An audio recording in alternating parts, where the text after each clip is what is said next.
My name is Kevin and I collect old irons.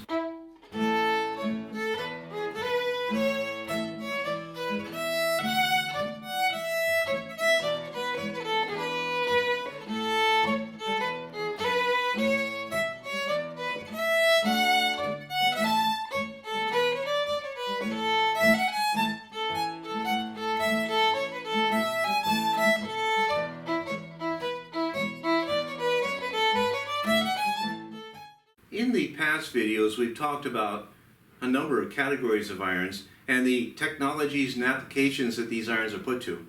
And we have more of those kind of talks before us. But I thought for this video we'd take a couple steps back and we talk about the collecting process. My wife and I have visited many collections, both iron and otherwise, and we have seen the product of the undisciplined collector. That is somebody that collects willy-nilly, picking things helter-skelter, never deassessing, getting rid of the older pieces, now replaced by better pieces, and so forth.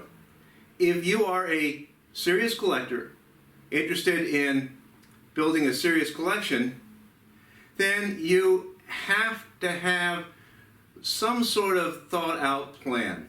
The helter-skelter collection is destined ultimately, when it is dispersed, likely to a yard sale, maybe to a local auction. The serious collection will first of all bring other serious collectors to see your collection, and you will visit their collections as well. And when it goes to being dispersed, it will go to a specialized auction, which brings better prices. So what we want to talk about here today is we want to talk about philosophy. And every collector's philosophy is different.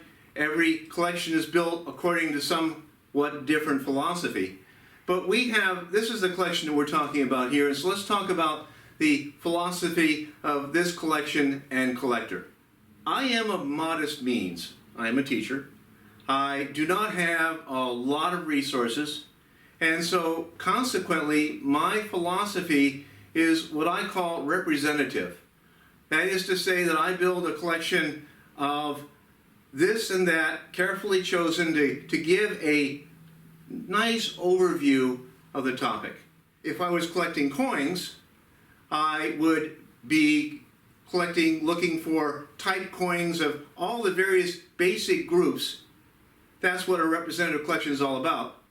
I wouldn't be looking for every single standing Liberty 25-cent piece, collecting all the years and all the mint marks. That is a comprehensive collection. If you are going to be building a good collection, you have to keep in mind and have to set limits and focus. Those two words mean different things. Limits means that there's some point basically thought out ahead of time beyond which you're not going to collect. It may pertain to your general interest, they may certainly be interesting, but you just don't have the resources to get that far away from the core of your interest. And focus is within that you do collect, there has to be something that you decide that you want to collect especially well. So that you have the kind of collection that other people are going to come to see because you have the best collection of this narrow focus. There are all kinds of various things that old iron collectors collect because the theme has many manifestations.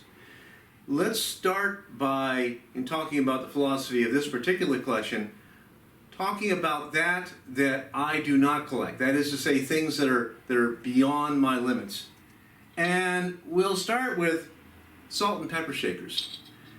There must be hundreds of different mold designs used for salt and pepper shakers over the last 100 years.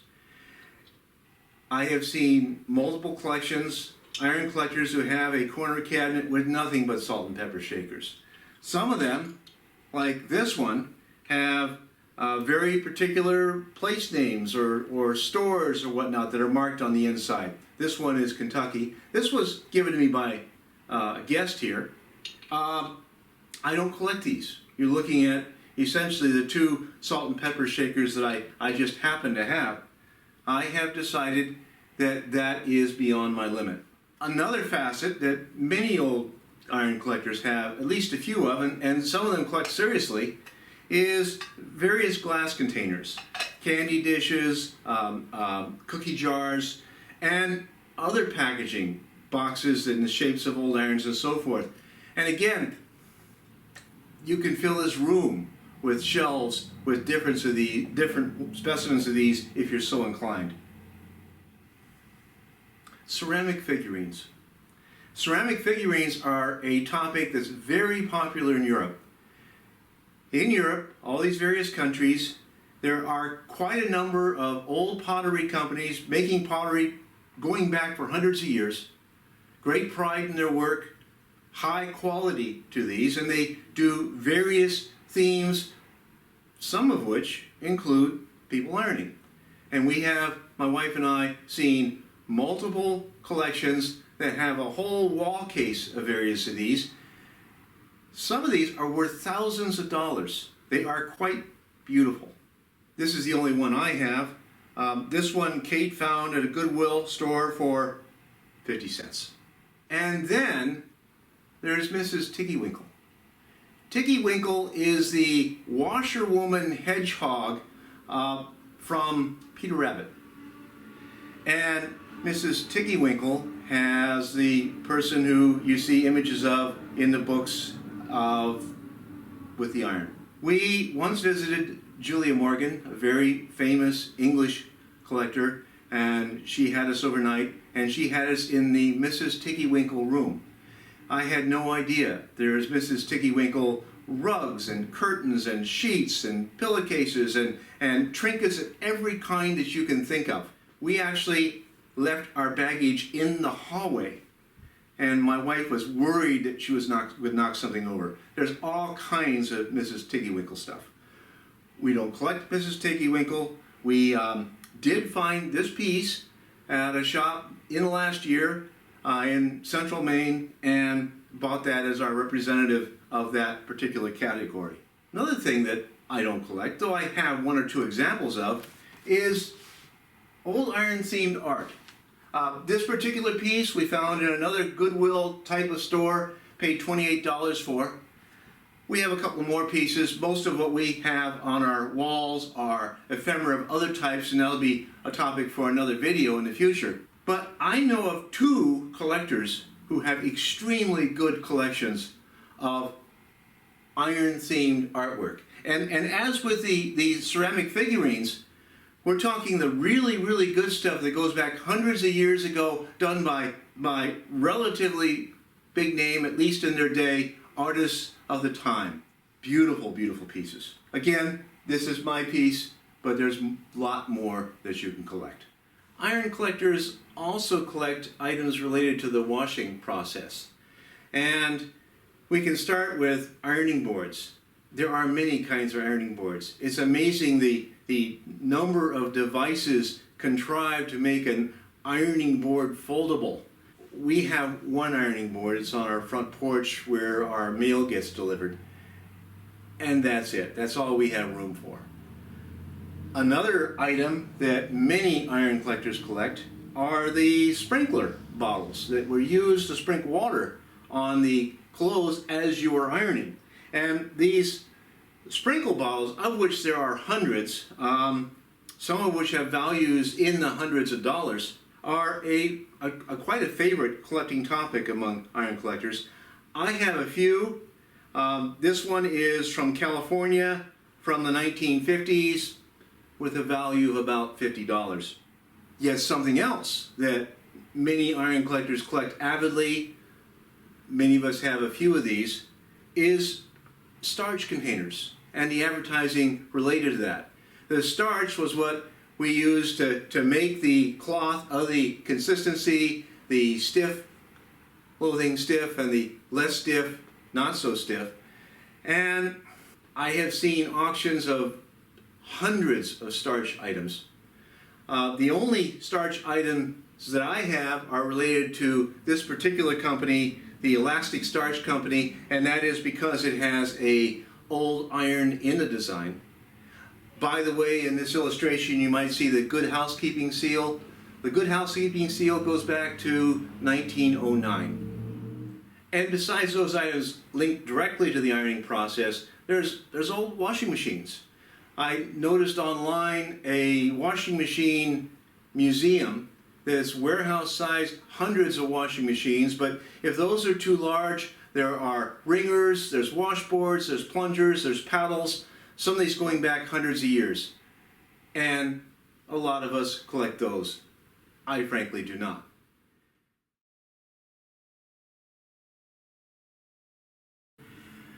So, what do I collect? What is my focus?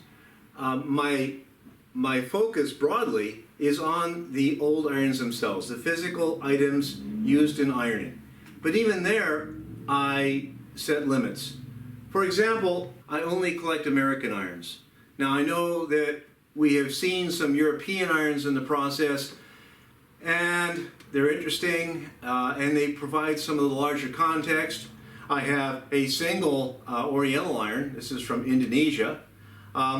So I have one of these to show how these worked. These, by the way, are coal irons. There's some coal, burning coal we put in there, and you'd use the bottom surface for ironing. I, by and large, do not collect electric irons. I have a few, but they are, my tastes are towards the old stuff rather than the new stuff, and the electric irons are a fascinating broad category that I really don't have the space for.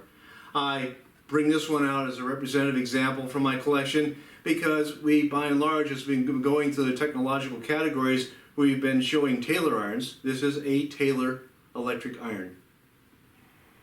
Other things I don't collect, by and large, I don't collect the toys. I pick them up when the price is right. But the thing with toys is the better toys are surprisingly expensive. The toys are sought after by the toy collectors, also quite avidly by a lot of the iron collectors. Some of the iron collectors, that's all they collect is the small irons, again, because of their space needs. And so again, I have a few, but it's not something that I spend my money on. Another thing that I don't collect are the mangles, but something should be said about these. Mangles are the devices used for squeezing water out of fabrics while pressing them as well. And mangles go back hundreds of years and they take on many forms. I have one, and that one happens to be the oldest dated iron in my collection. That's this one. This is dated 1693. The specimen itself, I believe, comes from northern Germany. And the way these work, and I have the original roller here as well, the fabric would be wrapped around this roller, and you would roll this with the mangle board. Now, this is a simple mangle board, but mangles could be of much larger sizes, still used in some capacities, and some of these were used on an industrial scale. What I do collect is I collect old irons, largely interested in the earlier examples. I'm interested in the history of the irons. I do not get too preoccupied with the more modern types, which of course excludes the electrics, although I'd like to get some of the very early examples of that group. For a lot of the categories, what you've seen is a good portion of what I have in that category. I, again, cannot collect them all, but I try to pick good examples to tell the story within each category. As I find better examples, I'll then get rid of the previous piece that I no longer need to tell the story. The one group that I collect most avidly are the fluting irons, and we're going to have 3 videos on the fluting irons, not just because I have a lot of them, but because there's a particularly extensive amount of variety in that group. I also have some other things that I focus on that are not directly the irons themselves, but are very closely related to these, and for which I've given enough focus that I have an especially good collection, better than perhaps most iron collectors might have. For one of these, we've already seen a video that I've done about the old sat iron stands. I collect not sat iron stands of any kind. I am really focused on the flat iron shape and size, about 6 inches, and the double pointed about 7.5 inches. And in those two groups, I have more than 150 different types. I also have an interest in the old iron heating devices. These would be stovetop. This one's stovetop. There's also natural gas and other kinds of heat sources that were used explicitly for devices that heated irons. This one would heat 3 flat irons, 2 from the bottom, 1 from the top. Of course, this would lay flat on a stove. I also, in the last year or so, have developed an interest in tailor weights. Now, you might say that this is a toy, and I've already said I don't collect toys, but this is not a toy. This is a piece of advertising. It advertises tailors and trimmings for a particular company. A company made these and gave these to tailors as advertisements, and the tailors would use them as weights to weigh down the cloth that they were making into a suit or into a dress.